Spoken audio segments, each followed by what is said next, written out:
আকাশ ছিল পরিষ্কার, কিন্তু বাতাসে ভাসছিল এক অদ্ভুত গন্ধ, যার ভিতরে ছিল অহংকার, লোভ আর ধ্বংসের বার্তা। মিশরের রাজপথেই একদিন দেখা গেল এক যুবক, যার নাম ছিল কারুন, যে ছিল হযরত মুসা আলাইহিস সালাতু ওয়াস সালামের জাত ভাই এবং ইসরায়েলি বংশের একজন মানুষ। এক সময় সে ছিল খুবই দরিদ্র, অন্যদের ঘরে কাজ করত, পরিশ্রম করত, কিন্তু আল্লাহ তার উপর দয়া করলেন, তাকে দিলেন অপরিসীম ধন সম্পদ, আর এমন সম্পদ যার ভান্ডারের চাবি বহন করতেও অনেক শক্তিশালী লোকদের প্রয়োজন হতো। সূরা কাসাস আয়াত নাম্বার ৭৬। এদিকে তার সম্পদ যতই বাড়তে লাগলো, কারুনের অহংকারও ততই বাড়তে লাগলো। তার পোশাকে ছিল সোনা রূপার দামি রেশম, এমনকি তার প্রাসাদটাও ঝলমল করতে লাগলো রত্নের আলোতে। অন্যদিকে দেখা যায়, সে যখন রাস্তায় বের হতো, রথের চাকায় জমিনের মাটি কেঁপে উঠত, আর মানুষ হতভম্ব হয়ে তাকিয়ে থাকতো তার দিকে।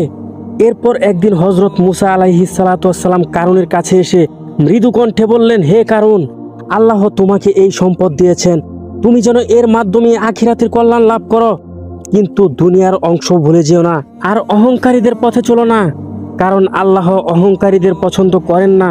সূরা কাসাস আয়াত ৭৭। কিন্তু এরপরেও কারুনের মুখে ছিল এক গর্বিত হাসি। তখন সে বলল, হে মুসা, আমি এই সম্পদ পেয়েছি আমার জ্ঞানের কারণে, আমার কৌশল, আমার বুদ্ধি আর আমার প্রজ্ঞায়। এই সব কিছু আমার উপার্জনের ফল। সূরা কাসাস আয়াত নাম্বার ৭৮।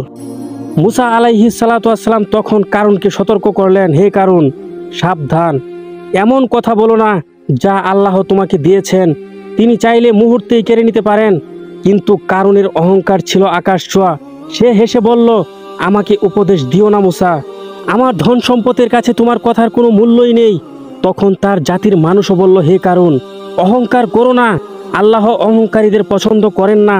কিন্তু সে হাসল এবং মাটিতে তার ছড়ানো সোনার মুদ্রা ছুঁড়ে বলল, এই সম্পদ আমি অর্জন করেছি আমার শক্তিতে।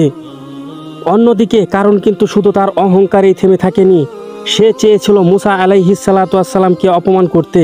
তাই সে এক নারীকে ডেকে বলল, এই নাও স্বর্ণ মুদ্রা, কিন্তু তার বিনিময়ে তুমি মুসাকে জনসম্মুখে গিয়ে বলবে মুসা তোমার প্রতি অন্যায় করেছে। নারীটি প্রথমে ভয় পেয়ে গিয়েছিল, কিন্তু কারুন তাকে এত বেশি ধন সম্পদ দিল, যার কারণে সেই মহিলাটি রাজি হয়ে গেল। তারপর একদিন মুসা আলাইহিস সালাতু ওয়াস সালাম মানুষকে উপদেশ দিচ্ছিলেন, চারপাশে শত শত মানুষ। সেই মুহূর্তে কারুন ওই নারীকে সামনে নিয়ে এলো এবং চিৎকার করে বলল, হে মুসা, তুমি কি এমন অপরাধ করনি যা একজন নারীর জন্য লজ্জার? সবাই তখন স্তব্ধ হয়ে গেল আর চোখ তুলে তাকালো মুসার দিকে। তখন মুসা আলাইহিস সালাতু ওয়াস সালাম নিঃশব্দে বললেন, হে আল্লাহ, তুমি তো জানো আমি নির্দোষ। তারপর তিনি নারীটির দিকে তাকিয়ে বললেন, সত্যি করে বলো, কে তোমাকে এই কথা বলার জন্য প্ররোচিত করেছে? নারীটি তখন ভয়ে কেঁপে উঠল, তার চোখ ভিজে গেল অশ্রুতে। সে তখন চিৎকার করে বলে উঠল, আমি মিথ্যে বলেছি, কারণ আমাকে অনেকগুলো টাকা দিয়েছিল যেন আপনাকে এই অপবাদ দিই। তারপর জনতা ক্ষিপ্ত হয়ে গেল, কারুনের মুখ শুকিয়ে গেল আর কপালে ঘাম জমে গেল। তার মিথ্যা চক্রান্ত মুহূর্তেই ধরা পড়ে গেল।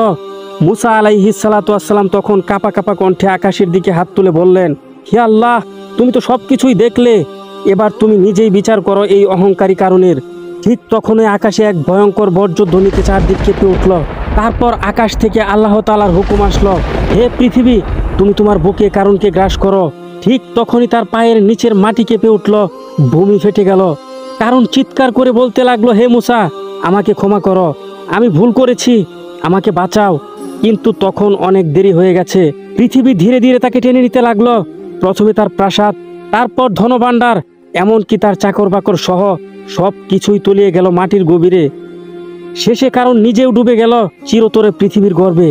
সূরা কাসাস আয়াত নাম্বার ৮১। অতঃপর আমি তাকে ও তার ঘরকে মাটির নিচে দষিয়ে দিলাম।